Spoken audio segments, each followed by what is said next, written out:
बातमी आहे महायुतीच्या जागा वाटपासंदर्भात। महायुतीचं जागा वाटप हे जवळपास निश्चित झालेलं आहे। दिल्लीमध्ये जागा वाटपासंदर्भात शिक्कामोर्तब होण्याची शक्यता वर्तवली जाते।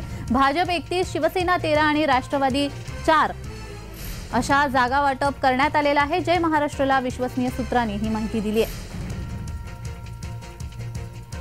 महायुतीचं जागा वाटप हे जवळपास आता निश्चित झालेलं आहे।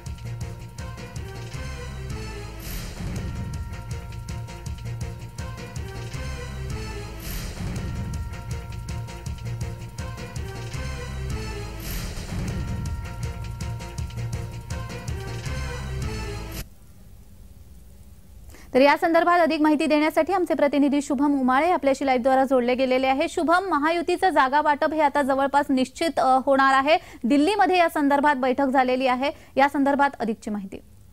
अगदी बरोबर जान्हवी, सूत्रांकडून मिळालेल्या माहितीनुसार आज दिल्लीमध्ये शेवटची बैठक होणार आहे महाराष्ट्र महायुती जागा वाटप संदर्भातली।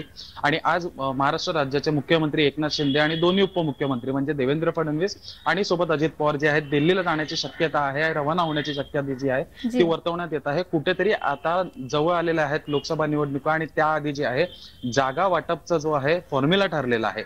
31 जागा भारतीय जनता पक्षाला, 13 जागा शिवसेना शिंदे गटाला आणि सोबत 4 जागा राष्ट्रवादी अजित पवार गटाला ज्या जाण्याच्या आहेत चर्चा सूत्रांकडून कळत आहेत। एकनाथ शिंदे गटाला, शिवसेनेला कुठेतरी एक आकडी जागा मिळणार असं बोलण्यात येत होतं, पण ते आता नाही होत आहे। 13 जागा त्यांना देण्यात येणार आहेत आणि सोबतच गेल्या महिनाभरापासून हा तिढा होता महायुतीमध्ये जागा वाटपचा, तो आता कुठेतरी संपत आलेला आहे आणि याच्यावरचा शिक्कामोर्तब जे आहे आज दिल्लीमधनं होणार आहे। आणि सोबतच अशी सुद्धा एक माहिती मिळत आहे की एकनाथ शिंदे गट शिवसेनेकडून काही तात्कालीन आमदार आणि मंत्री जे आहेत त्यांना सुद्धा उमेदवारी देण्याची शक्यता आहे।